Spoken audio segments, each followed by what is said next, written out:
Margaret, I Alrighty. am. Yeah. Oh, sorry. Margaret, glad you're excited to be here, Margaret, and thank you for taking the time out of your day.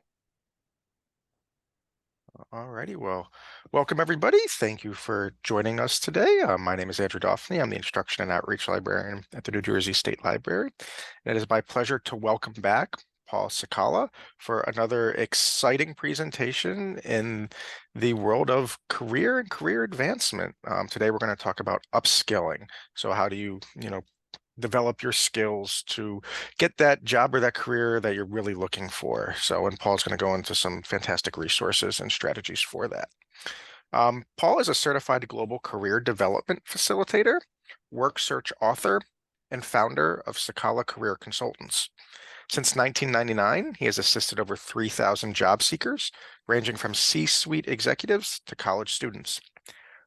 Paul specializes in creating job search project plans and is recognized for his empathetic listening skills. Paul currently facilitates job seeker networking groups for 4 different organizations. He has helmed the adult professional education programs for 2 colleges and a New Jersey Department of Labor one-stop career center.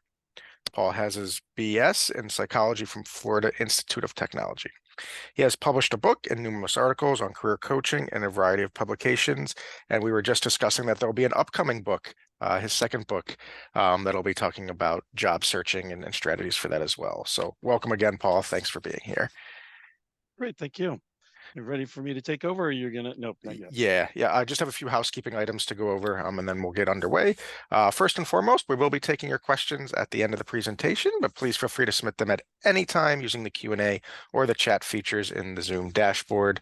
There will be a survey available at the end of the webinar, so we ask if you have time, please complete the survey.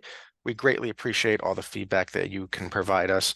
And if you want more information, not only on skill development, but maybe some other things related to job searching, resume writing, you can visit the Sakala Career Consultants website at the web address on the screen there. I'll send that out in the chat momentarily, so that everybody has an access to it. Um, this is what your dashboard should look like if you're using a PC or a Mac. If you're using a mobile device, the dashboard may look a little bit different, but all of the features will still be there. In the bottom left-hand corner, you can check your audio settings. So if you're using an external listening device, like a headset or earbuds, you can make sure that they're connected properly there. At any point during the presentation, if you have any issues, there's a raise hand button here in the middle. You can click on that and that'll alert me.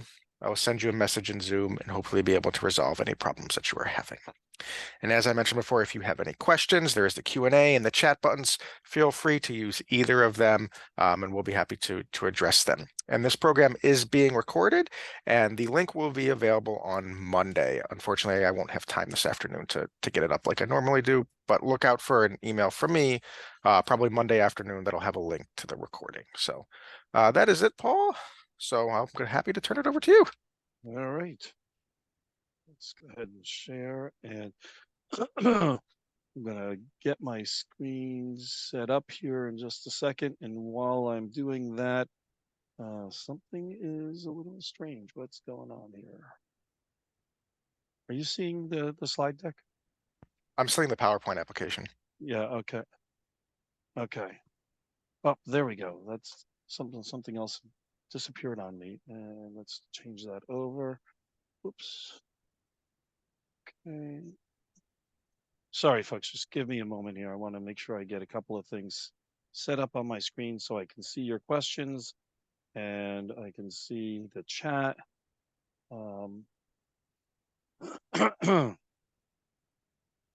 Okay. And there is a question already in the Q&A. Will upskilling surpass favoritism in the workplace? And Anonymous, I think I'd want to get a little better understanding of what you mean by favoritism. But I think, overall, human nature is that we go with who we know and what we like. And so the number one thing that I tell people about how to conduct a job search is that you really need to become that person that is the favorite, which means we need to network into the positions. So identifying who are the hiring managers at the companies you want to work for and how can you get to know them, or more importantly, them get to know you? That way, they want to hire you or they want to move you forward in the job search process. So let me try one more time. It didn't look like the share took place. All right. Okay. So the QR code is there on the screen, so you can see, get access to all of my contact information there. It'll pop up at the end of the presentation, as well as I've put my contact information in the last slide. If you are interested in getting a copy of these slides, you're welcome to do that. You just need to contact me directly for them. So we're going to talk about how do we upskill so that we are prepared for the job that we want. And, there's a bunch of things we want to talk about, but most importantly, I need to make this disclaimer. You know, I'm an expert in job search and I'm involved in these processes on a daily basis.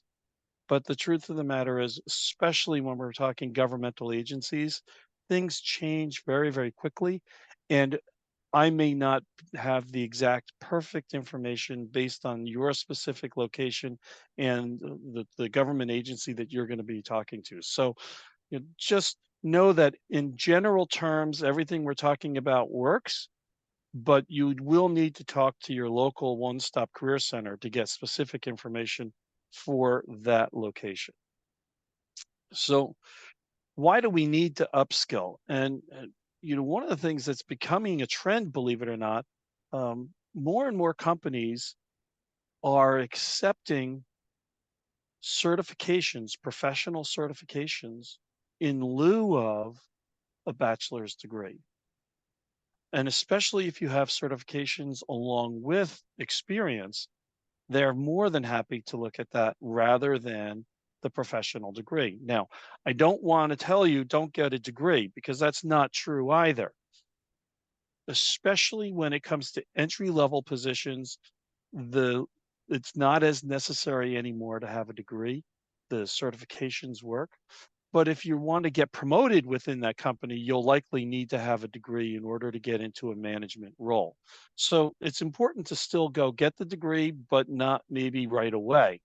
Um, if you're an older worker and you're looking to make a career change, having some type of professional certification is going to be as important, if not maybe more important, than having actual work experience in the space where you want to work. And a couple real obvious examples.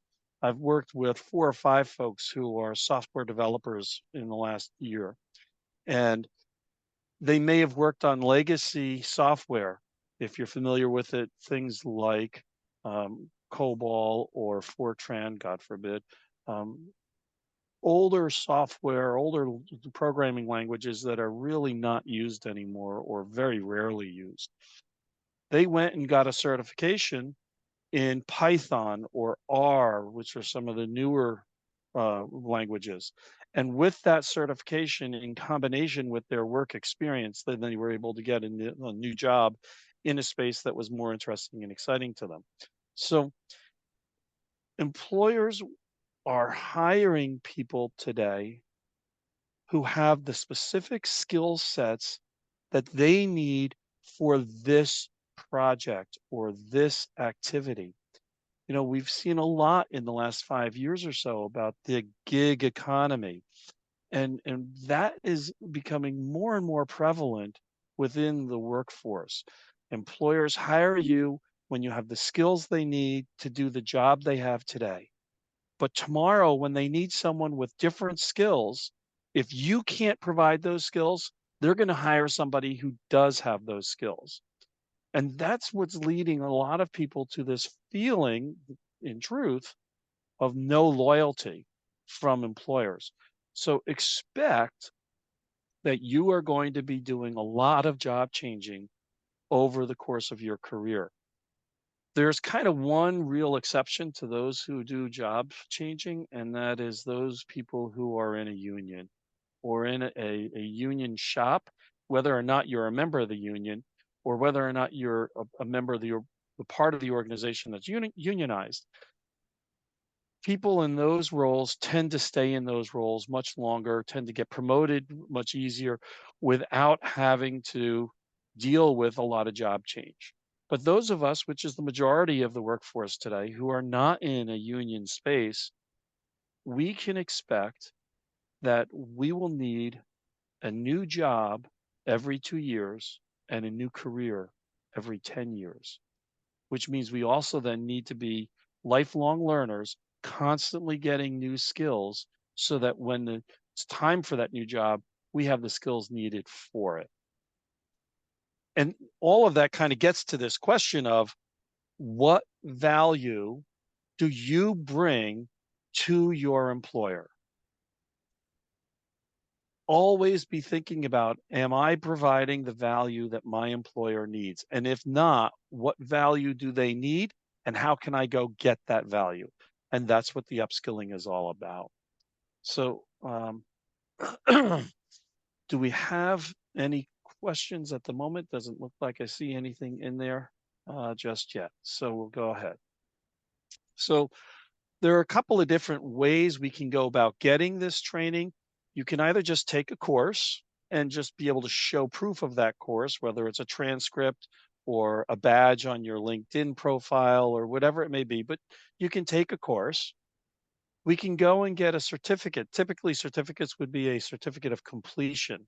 I've taken a course and I've gotten a piece of paper that says, see, look, I actually did take that course and I passed it.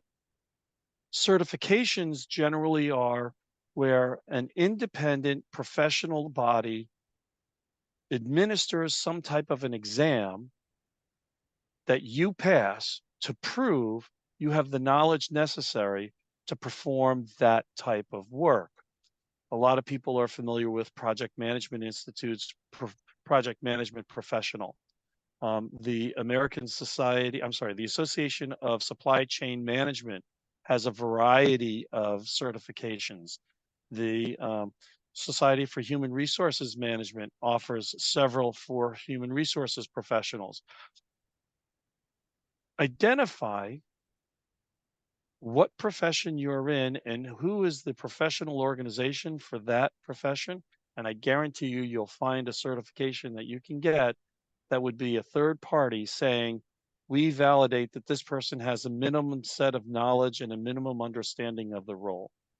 And then, of course, getting a degree, whether it's an associate's, bachelor's, or a graduate degree, is always important.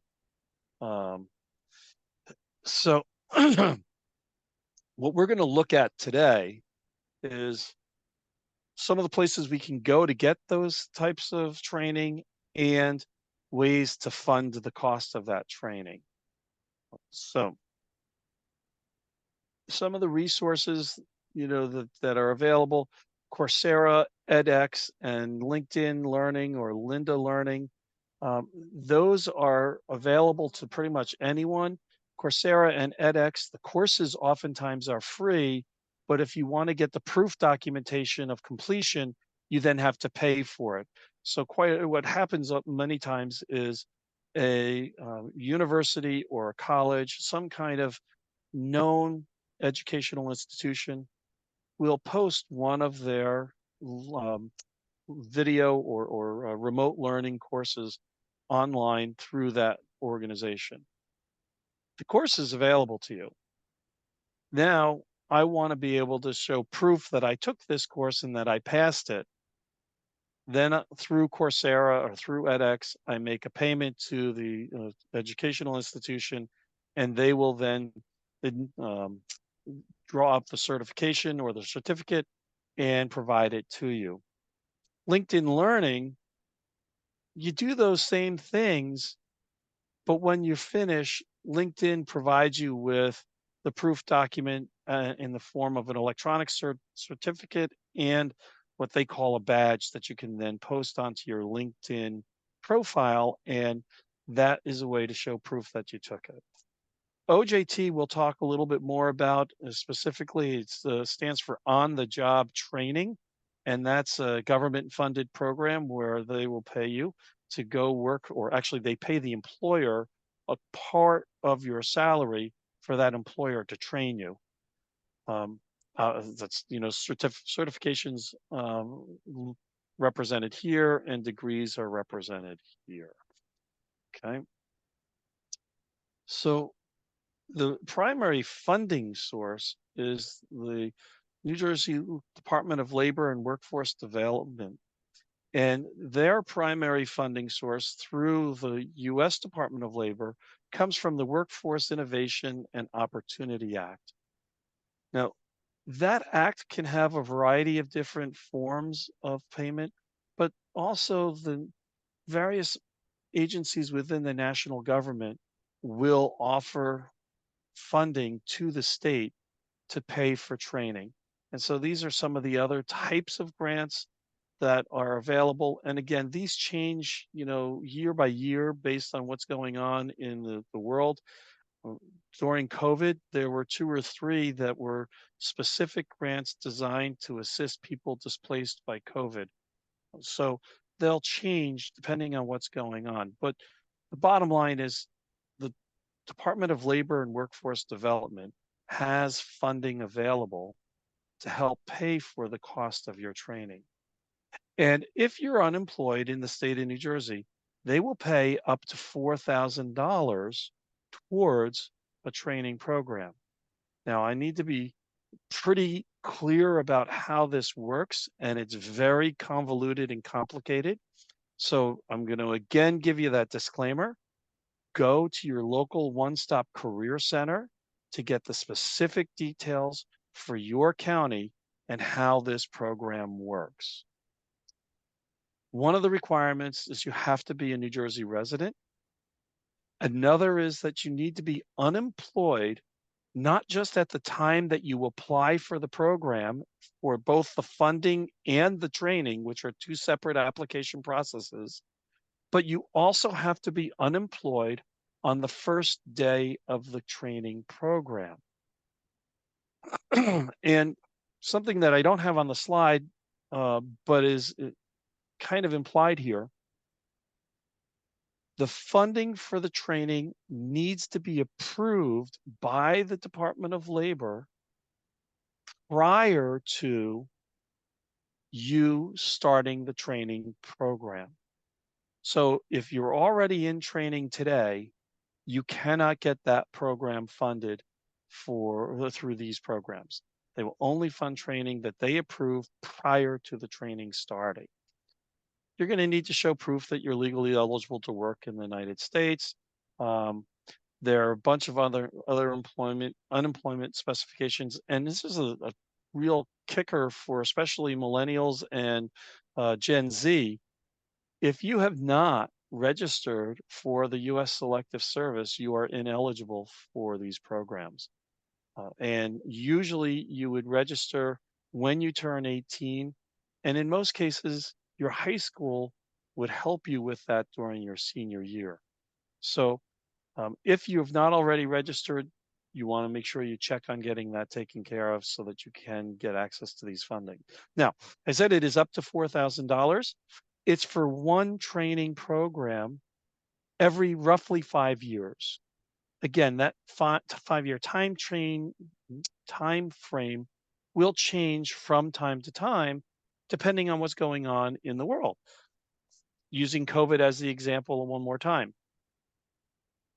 Most of the federal, state, and county requirements changed to allow people to get funded for a program in less than 5 years during COVID, because they knew COVID was such a pervasive and overwhelming issue. They needed to deal with that. So is there an age requirement? And the answer is no. As long as you are legally eligible to work, specifically to work in the United States, don't care if you're 18 years old, 30 years old, 60 years old, 80 years old.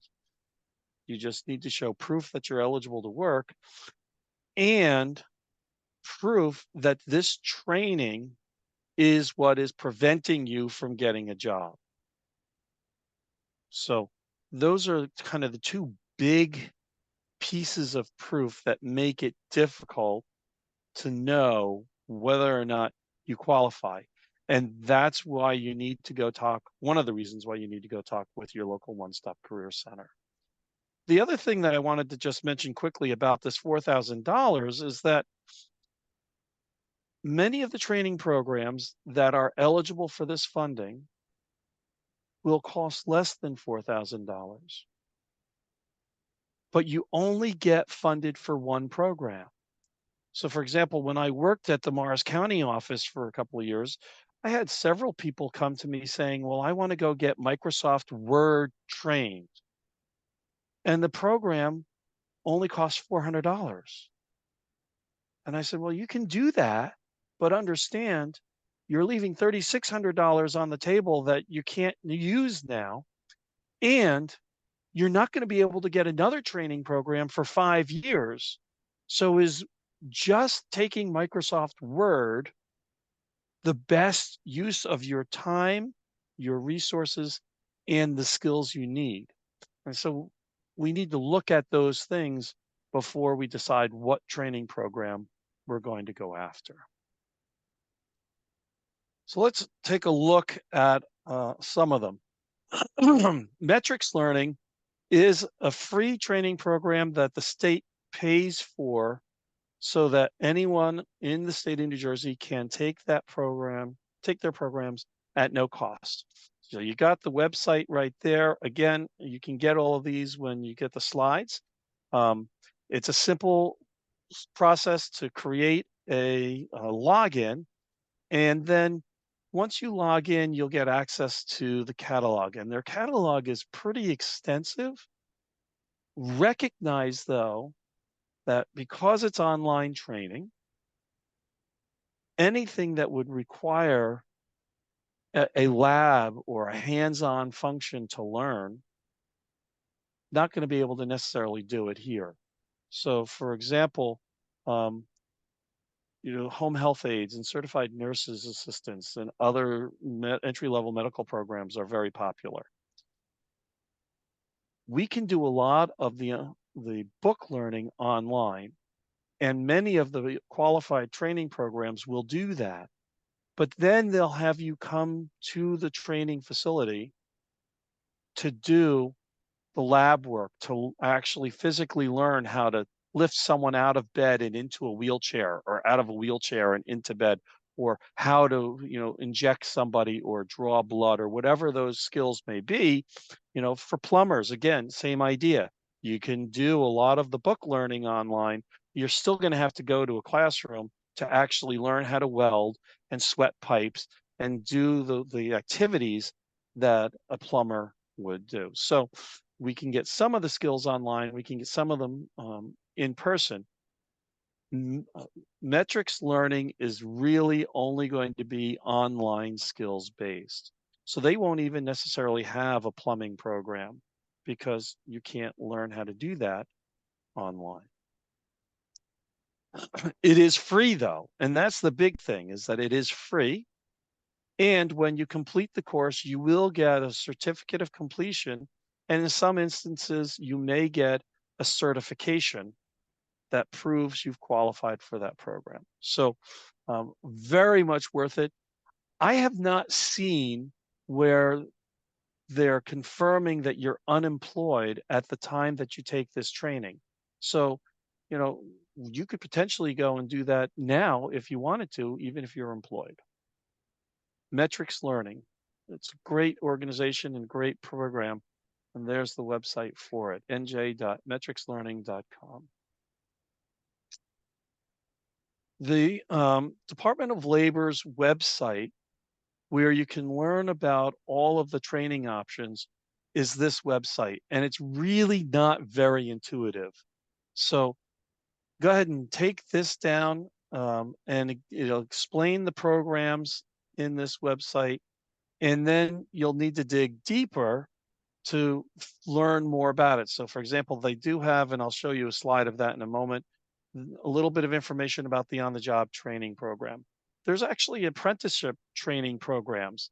So if you wanted to join the electrical union or the plumbers union or the steel workers union.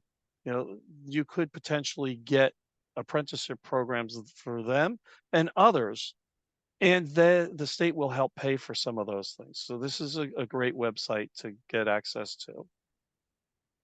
Now, the training itself requires that you go to um, the website that's shown here. And what I'm going to do is stop sharing for a moment. Um, Now let me see how I want to make this work best. This New Jersey Training Explorer is a website that has all of the approved training programs that qualify for WIOA, okay, Workforce Innovation Opportunity Act, or WIOA funding. So when you go to your county one stop, you'll do a preliminary application process. They'll gather some documents. They'll confirm that it looks like you're qualified for the training and that they have funding available for you. Then they'll send you to this website to go and investigate schools and options for training. Again, the website is hard to find and it's not intuitive necessarily. So they've created a training video on how to use the website. And I was going to show that video, but I think I'll ignore that at the moment. This YouTube site, though, is the instructions for how to use that website. So you can go there and get more information about it. Now, the website itself is down the bottom of the screen here, mycareer.nj.gov/training. Okay, so I've started explaining this process already. You're going to go to your one-stop career center. At mycareer.nj.gov, you can find your local one-stop if you don't know where it is. You'll go there either online or in person, meet with their employment counselor. They'll ask you to provide literally a stack an inch tall of documentation to prove you're qualified and eligible for the training program and for the funding. Then they're going to ask you to show proof that you've been doing a job search and that the skill you're looking for is necessary for you to get a job. So what they'll say, for example, is show us 5 jobs. I don't know, it may be 3, it may be more. Show us 5 jobs that you've applied for and you did not get because the job description requires this skill that you don't possess. That's the kind of proof they're going to ask for in your job search. Unlike unemployment, where unemployment expects you to be applying for 3 jobs every week, they don't really care about that. All the employment services side cares about is that you have been conducting a job search and you can prove that you didn't get work because you're missing the skill. Then they're going to ask you to go to the NJ Training Explorer website and find 3 schools that are offering the training program that you want. Once you find those 3 schools, you may have to fill out a form that shows you've actually talked to the school, learned about the programs, and determined which of the 3 is the school that's most appropriate for you. In essence, you have to make your case for why you want this training at this school. Once you've done that, then they'll submit your application for funding approval. And then you'll get the approval and move forward with the training. So here's 3 different ways to get access to the training. I'm missing my on-the-job training slide, I see. So let me tell you about the on-the-job training program. But again, go to any one of these 3 websites and it will get you to the One Stop Career Center and get you into the process for finding this training. So the on-the-job training program, the way it works is An employer says, I'm willing to hire you, even though you don't have the specific skill that I'm looking for. And the government says, well, employer will pay you up to a dollar amount, usually around $10,000 or $15,000, I believe, towards your salary. We'll pay the employer that money towards your salary to help offset the training costs, the training period, for you to get up to speed on whatever that skill is in order to work at that company. Now, there are, again, a lot of other pieces that go into this. It has to be no more than a 6-month training program. They have to show documentation of what they're actually training you on, what's the curriculum that they're using, and then show proof that you've actually attained the skill and that you've attained it within the period of time that they anticipate. And so there's a lot of stuff that has to go on. But the key here is you could potentially be working for an employer. The employer could get reimbursed for part of the cost of your salary during that onboarding period and them training you for the job. So that could be the one piece that puts you over the edge and makes you a better candidate for an employer versus someone else who doesn't have access to that training funding and program. That's the on the job program. Now, I've gone through this stuff relatively quickly, partly because we've not been answering questions throughout. So, what questions do you all have? And I think I've kind of addressed the couple that are already in the Q&A. Are there any other questions that anyone's has on any of these topics?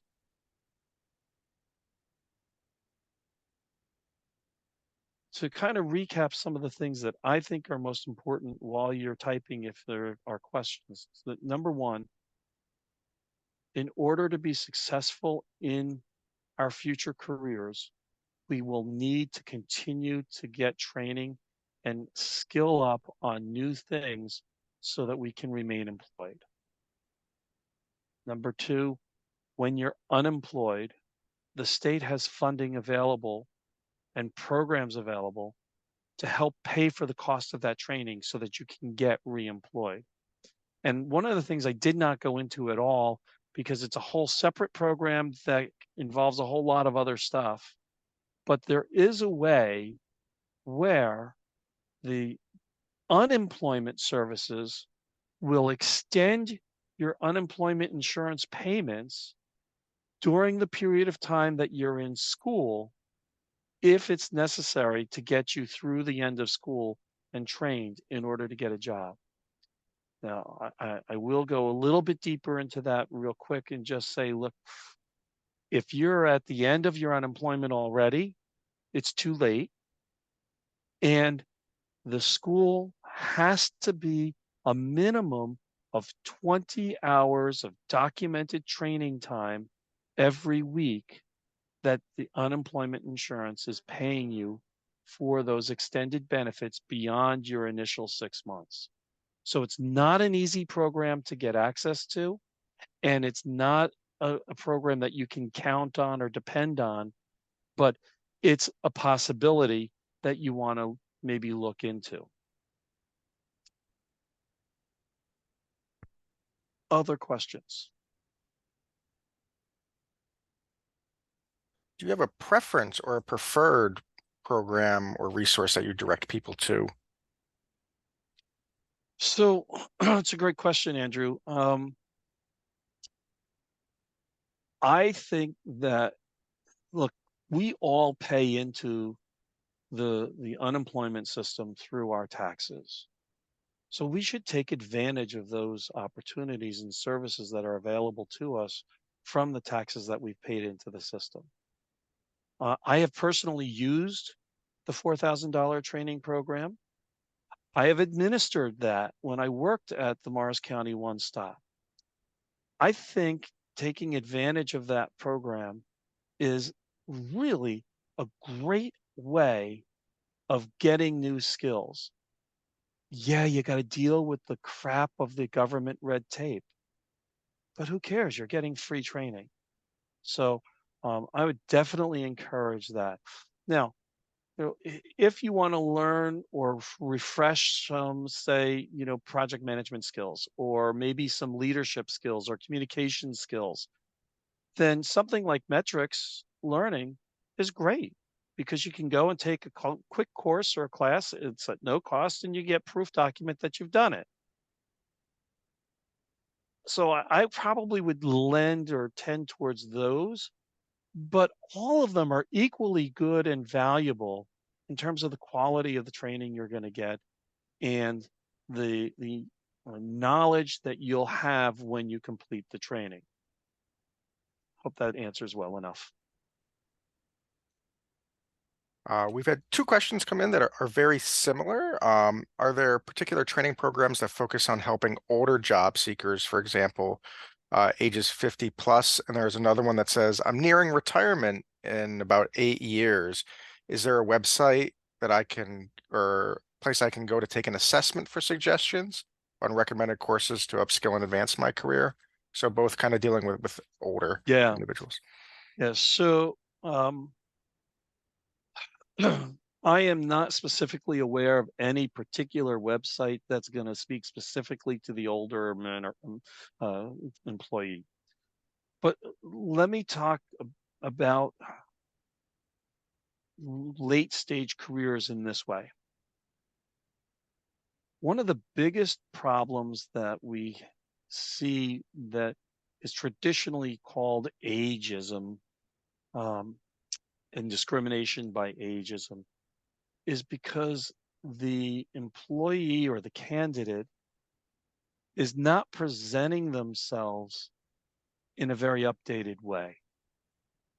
So that could mean, if you're in IT, you need to go get updated skills, right? It could mean in almost any industry that you need to go get updated skills. Um, for example, salespeople probably need to take a course in a sales management program called Salesforce, which is very, very popular these days.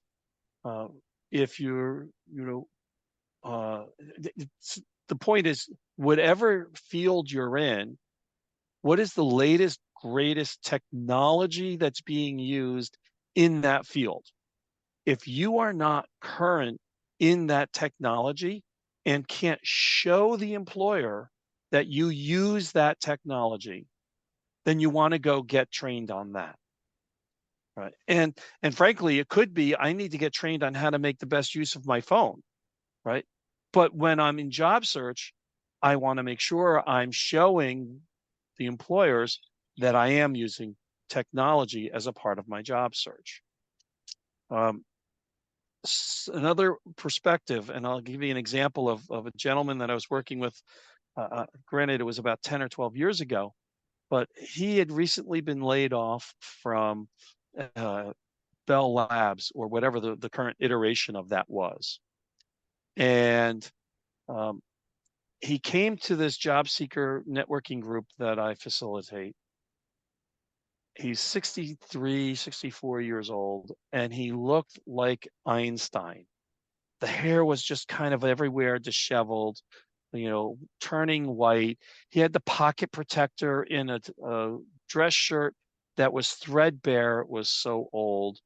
He was wearing 1970s big lens glasses, right? He really looked like he had just stepped out of the 1970s and had never done anything to update himself. And he said, Paul, I'm not getting a job and I don't understand why. And so I suggested to him, look, number one, get rid of the pocket protector. Nobody wears them anymore. Number two, let's update your look. I would really recommend getting maybe one or two new shirts and start wearing them a little bit so that you have a shirt that is presentable. For God's sake, go get up to date classes. So, you know, they're inexpensive anymore these days if you go to some of the places like Costco or wherever to get them, but get some updated glasses that are more current frames.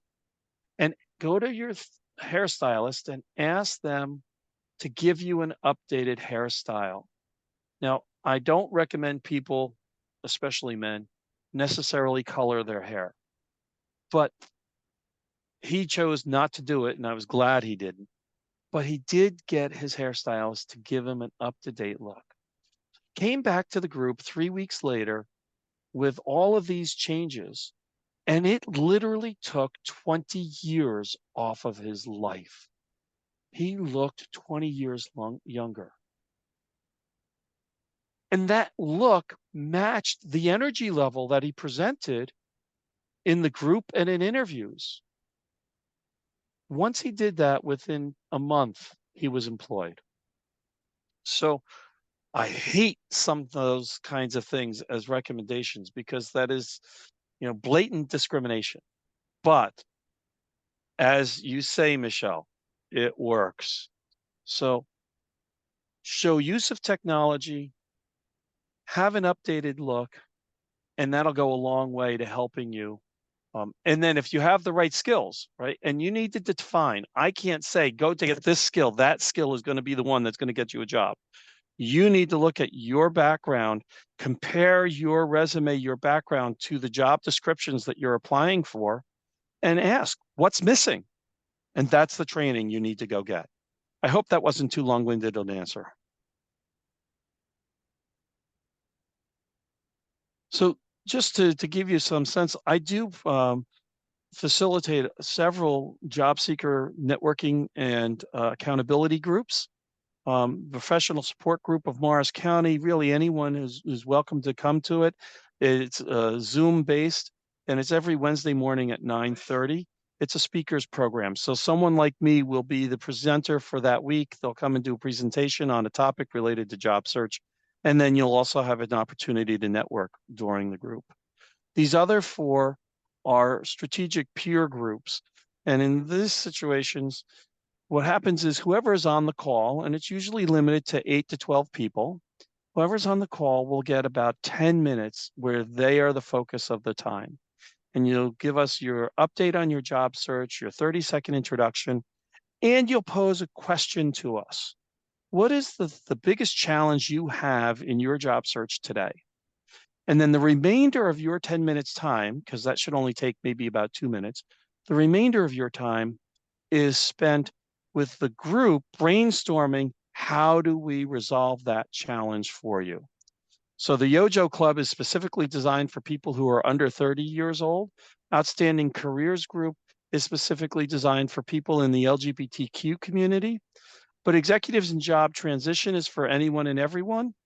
And the Panther Alumni Career Coaching, this one is specific to the Florida Institute of Technology Alumni Association. That's my alma mater. I put it on this slide because if your alma mater is not performing or providing a service like this, I am more than happy to work with you and the school to set up a program and get one going. So, if you're interested in any of these groups, just reach out to me and I will be happy to get you connected to them so that you can join them specifically. These are some upcoming programs that I'll be the guest speaker at. All of these are open to the public, so you're welcome to join any one of them. And whatever is the contact there is the person that will get you information to get connected specifically to that group. By the way, if you're in the Bergen County area or are able to get to Hillsdale in Bergen County, exit 168 on the Parkway, this group is a really dynamic, motivating, fun, exciting group to be a part of. And it's probably one of the biggest in the state right now. And the person who runs it, Janelle of Janelle Rosino Associates, is an amazing executive recruiter. And she's got a ton of open positions right now. So if you go to rosinoassociates.com, you could potentially find a position that she would be more than excited to talk to you about and potentially bring you in as a candidate for that role. If you're going to work with a recruiter, Janelle Rosino is a recruiter that I always recommend people to work with. So those are some of the upcoming groups. And then there's my contact information again. If you want to just use the QR code, you'll get right to the contact me page on my website. And these are my other contacts. That's the cover of my current book, Work Search Buddies, Finding a Job with a Little Help from a Friend.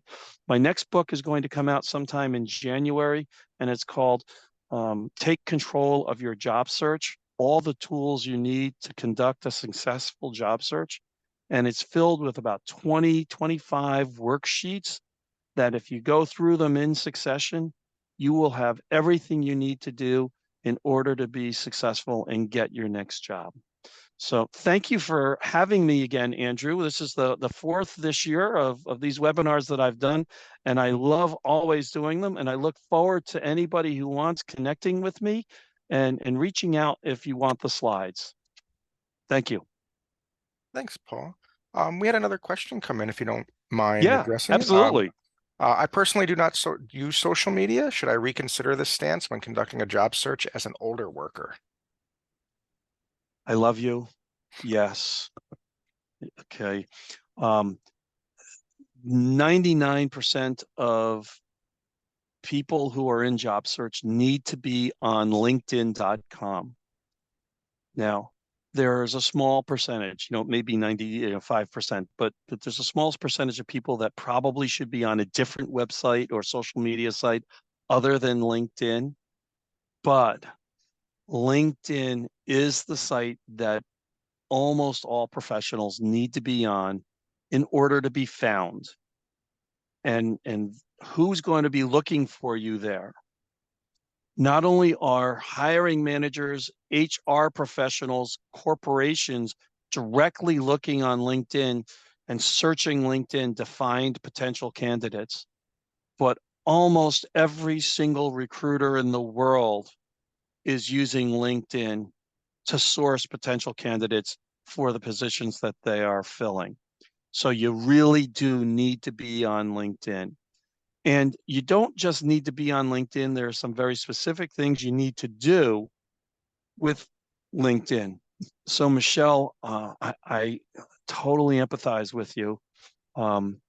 Please reach out to me, and I'll be more than happy to help you with how to do that the right, best way.